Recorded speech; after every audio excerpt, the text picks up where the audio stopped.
two guys, the biggest puncher, I feel, at the 135 will probably be Gervonta Tank Davis. Attributes, but do you think he has enough power to sustain?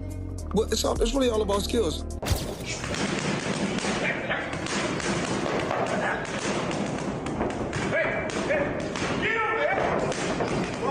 Tank can do the same thing the mentor did. That's what the mentor to teach you how to do this thing. Boxing legend Floyd Mayweather was reportedly left speechless after catching sight of Gervonta Tank Davis's dramatically bulked up physique before his much-anticipated clash with Jake Paul. Famous for his explosive power and compact build, Davis now appears noticeably larger and more powerful, a transformation that has fans and boxing insiders in a frenzy. Mayweather, who guided Tank through much of his career, couldn't hide his shock at the fighter's new look, suggesting that the added muscle might be either a game-changing edge or a dangerous gamble that could test his speed and stamina. You see who it is? Hey, who is the dude? Who is the dude? And that right there is why Gervonta Davis fights don't go. Gervonta Davis is set to step into the ring with Jake Paul for an exhibition fight on November 14th in Miami. What's catching everyone off guard is the striking weight gap, both in numbers and in how it looks. Davis has built his name dominating the lighter divisions, while Paul usually fights at a much heavier weight, coming in around 190 to 195 pounds for this matchup. Add to that his clear height and reach advantage, and it's shaping up to be a clash that feels as intriguing as it is unpredictable. How is training for something like this? Obviously, smaller guy. How is this in the training aspect, Jake? Yeah, there's a lot of punching down, practicing, hitting below my knees, and a lot of speed. He warming up. We're now. sparring. That's what we need. We're sparring. Warm up. Some I know 8-year-olds. I got the 8-year-olds in there. If I find out anything, I'm going to beat your ass, and I'm going to beat Jaden on Love ass. On my mama, I'm going to beat both of y'all ass. On my mama. And he laughing. He know. He laughing. What are you talking about? What does he have to do with this? Let anything, you know what I'm talking about. Let anything. Nah, I don't have to say it right now.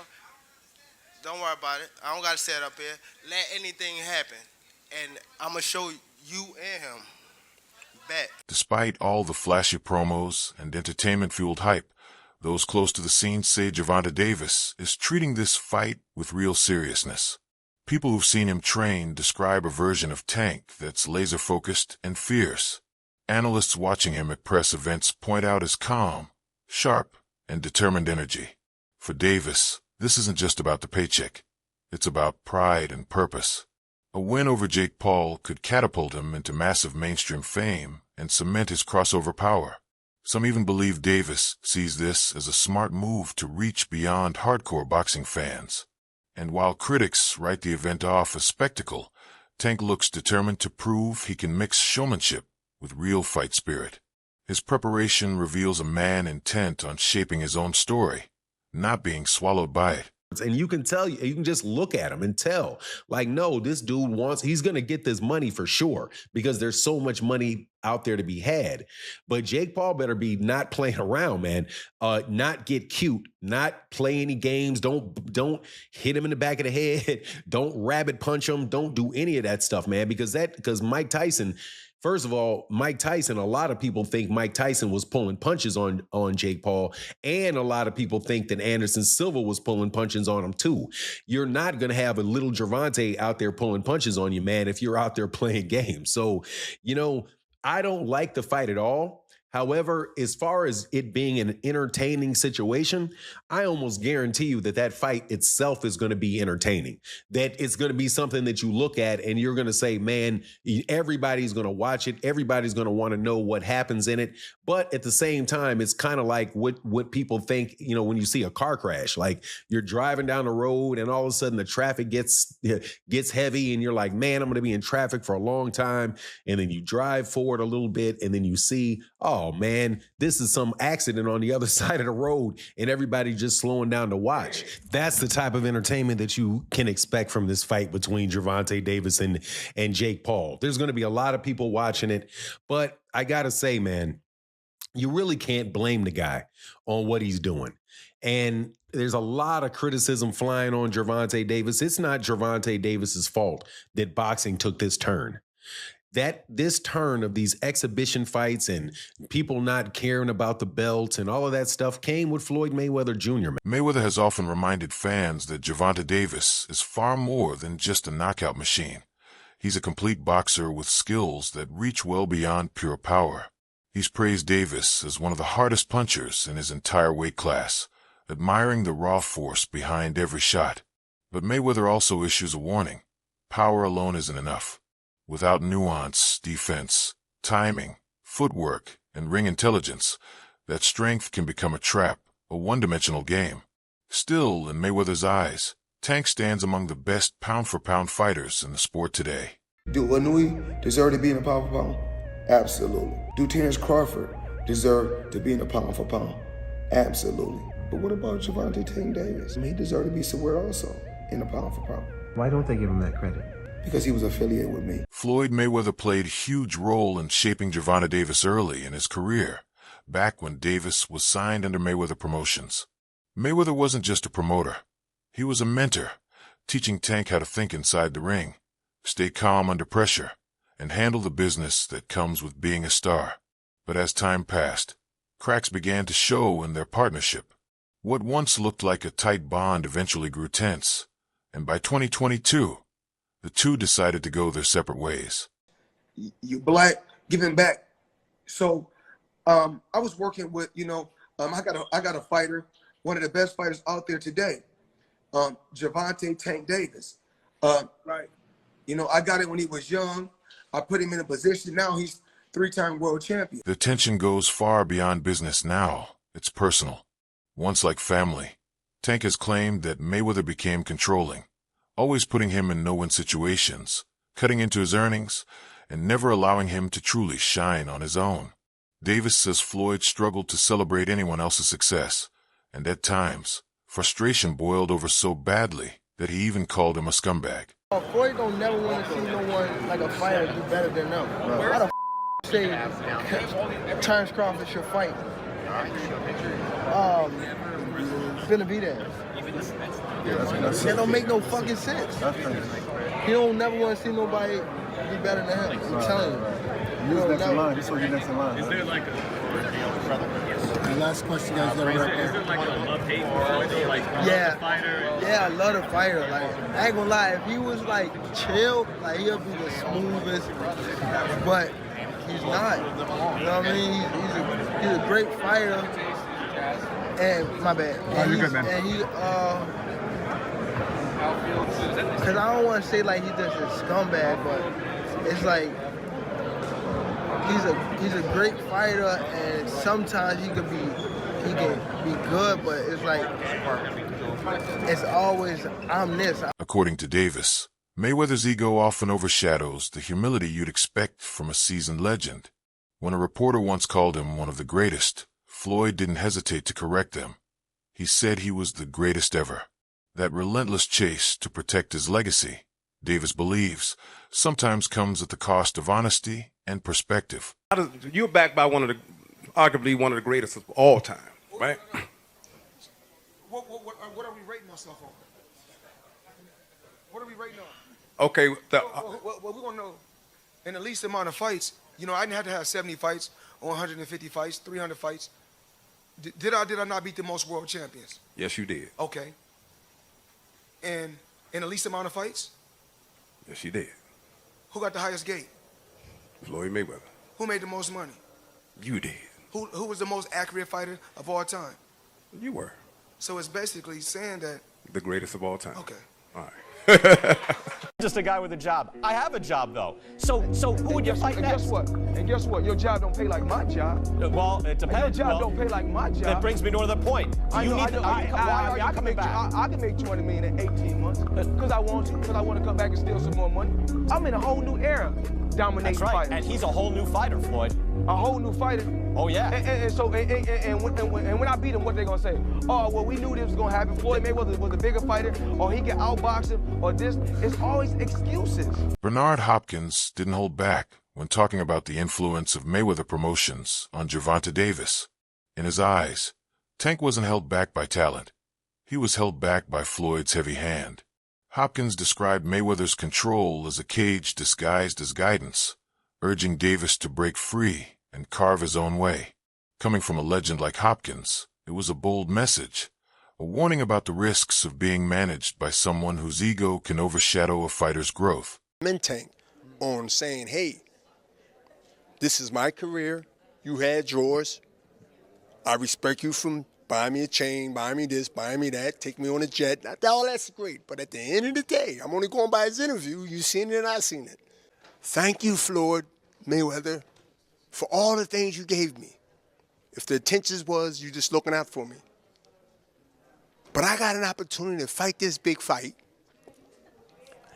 And this soap opera between you and Oscar for all these years, I'm not going to let it affect me. That's my interpretation. And Tank wants to do the fight, but he had to break away from the chains of somebody he still respects and respected then. And he said, man, I got to do what I got to do. This is my... Roy Jones Jr. isn't the least bit surprised by Gervonta Tank Davis's decision to take on Jake Paul. To him, it's a calculated move that echoes the same kind of strategy Floyd Mayweather once mastered. Jones sees Davis taking a smart gamble, stepping into a fight that promises huge paydays and massive attention, just like Floyd did in his prime. And while Jones doesn't fully approve of the matchup, he gets it.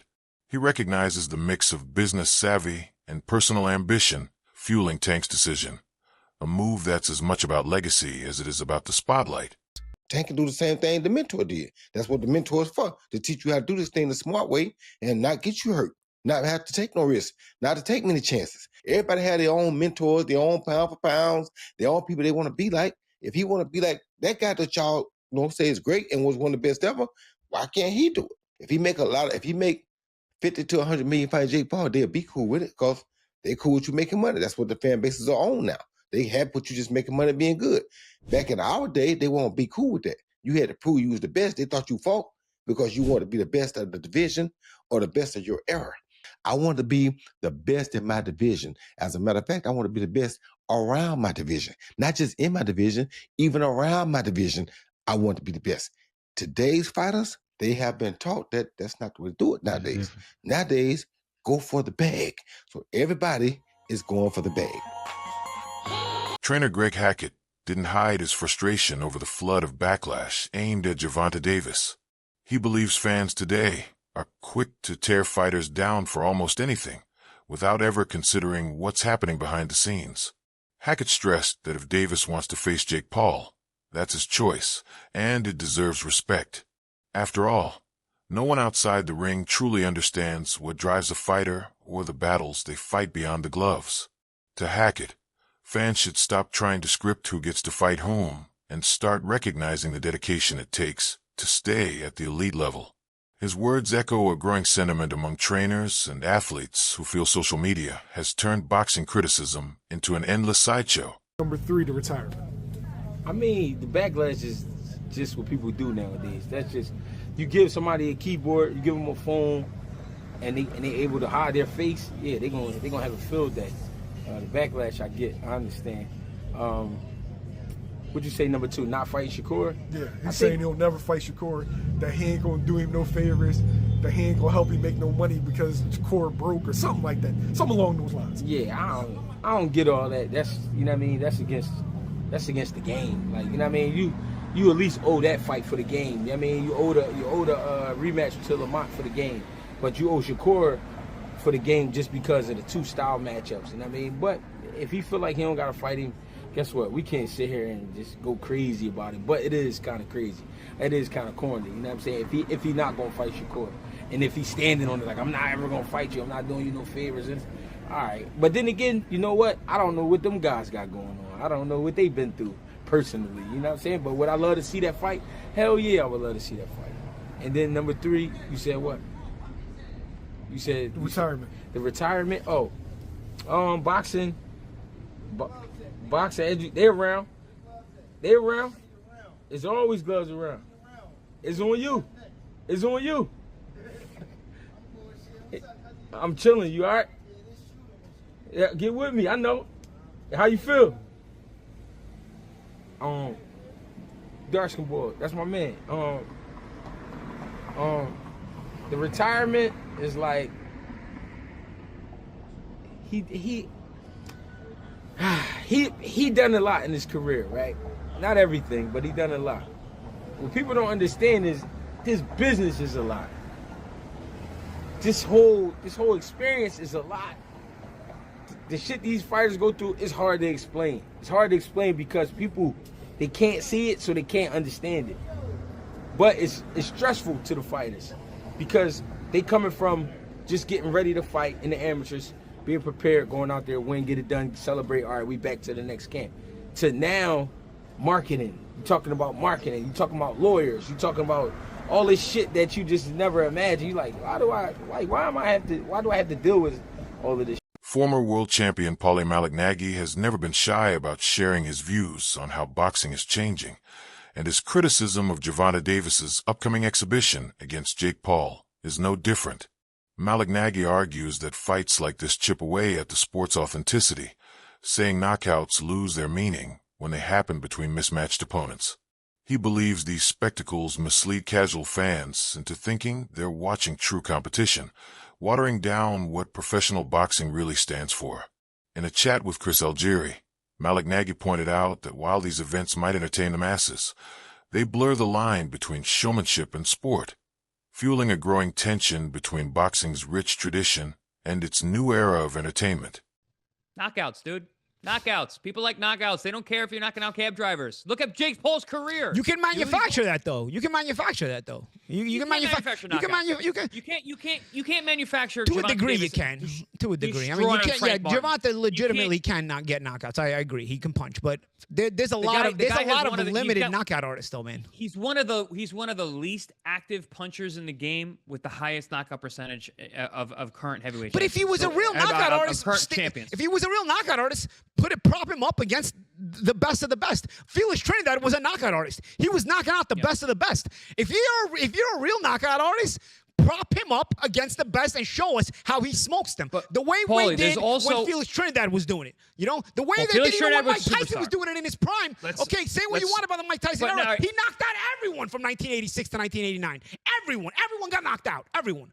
Well, by your standard, you could say that Tyson was, to a degree, manufactured. No, because he fought everyone that was there. Everyone that was there at that time he fought. Teddy Atlas will 100% agree with this with the expense of Witherspoon. That were afraid of him. With the exception of Witherspoon. No, but they all, doesn't matter. He knocked them all out. There was nobody you could say in that era except maybe Witherspoon, who had contract issues with King at the time.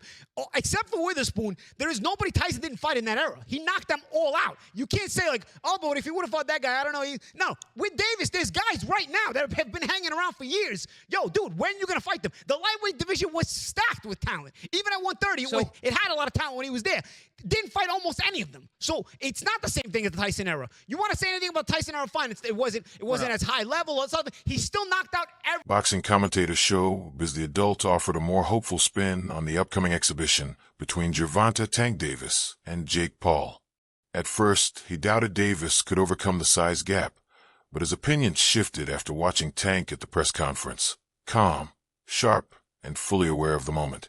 Showbiz noted how Davis carried himself like a true professional, confident yet grounded, as if he already knew the weight of the spotlight. He suggested that this fight could surprise those expecting Jake Paul's power to overwhelm the smaller man, pointing instead to Davis's refined technique and high fight IQ as the factors that might turn the tide. Listen, I was feeling that Jake Paul was going to knock out Tank. This press conference made me feel a little bit more confident about Tank. I'm no cap. I know Tank wasn't saying much, fumbling over his words, seems bashful, but I'm looking, right? And I'm just like, bro, he doesn't feel that Jake Paul is an issue. Even though he said it, he doesn't feel like he has to whoop his ass. He doesn't feel threatened. That's the word. He doesn't feel threatened, but he does feel out of his element. I'm gonna be honest, man. It sounds like, I know everybody's looking at this press conference and it's like, number one, I know what y'all saying. It's a clown show. It's not real. Tank was paid off. It's fake. Cause Tank, when he was talking about Jake and JB, even I was like, what is he talking about? He laughing. What are you talking about? What does he have to do with this? Let anything, you know what I'm talking about. Let anything. Nah, I don't have to say it right now. Don't worry about it. I don't got to say it up here. Let anything happen. Eddie Hearn hasn't held back when it comes to Gervonta Davis's choice to fight Jake Paul instead of chasing a rematch with Lamont Roach Jr. or a unification bout with Shakur Stevenson. He believes Davis went for the safer, more lucrative route, an exhibition that could earn him around $30 to $40 million, compared to the much smaller purse from the Roach fight, which was seen as a true 50-50 matchup. According to Hearn, if Tank really wanted to push his limits, he'd take on Stevenson, a fight that would demand both skill and heart. Hearn even went a step further, confidently predicting that Stevenson would come out on top, pointing to his sharp precision, calculated patience, and elite boxing IQ as the difference makers. What would the next step be for Tank? I heard they were going to fight Jake Paul. When I see Jake Paul at the event and I see Jake Paul posting from the private jet with a picture of Gervonta Davis. Slapped it. Yeah, but they had that for a reason. Do you know what I mean? Like, I don't know. You had to buy it. You had to get it made. Yeah, but I can't believe that fight was going to happen. But anyway, crazy stuff's happening. Yeah, you got to rematch Lamont Roach. You got to. It'll probably get ordered. That's the reality by the New York State Athletic Commission. But listen, they may have got lucky because the only fight for Tank outside of after Lamont Roach was Shakur Stevenson. Facts. Right? Now they've got another opponent that will do well at the gate because of the controversy. Yep. And it ain't Shakur Stevenson. I keep telling people Shakur Stevenson beats Tank. You cannot say that Shakur Stevenson would not have beaten Tank last Saturday. Yeah. I'm telling you. Former world champion Timothy Bradley voiced full confidence in Gervonta Davis, calling his upcoming fight with Jake Paul easy money. Bradley pointed to Davis's far greater experience and skill, reminding fans that Jake has only faced a handful of real pros. He believes Tank's speed, defense, and timing will quickly reveal Paul's flaws, unless Davis makes the mistake of underestimating him. For Bradley, this matchup represents more than just a payday. It reflects a new era in boxing where pure athletic mastery collides with modern celebrity power, perfectly embodied in the Davis-Paul showdown. And say that it ain't fixed, because check this out. Tank ain't gonna lose this fight. Hell no. Tank ain't losing this fight. Too many holes. Man, Jake don't have enough experience. Yeah, man, this gonna be taking candy from a baby. You know, Jake is missing the rules. See, this is what happened when you don't grow up in the game. When you don't grow up in the game, man, at a young age, this is what happens. You know, you start reading your own press clippings. That's what Jake is doing. You know, fighting this lower level competition, and now he think he the ish. Now he think he the man. He ain't the man. You kidding me? He is not the man. Oh no. Yeah, false sense of security. Now he trying to pick on small folks, right? You know, and I don't mean that in a bad way. Yeah, I'm just saying size-wise. Yeah, that's another thing, boxing one-on-one. What do you think about Gervonta Davis stepping into the ring with Jake Paul? Is it a smart, strategic play to grow his brand, or a step backward for the sport of boxing? Drop your thoughts in the comments below, and let's hear where you stand.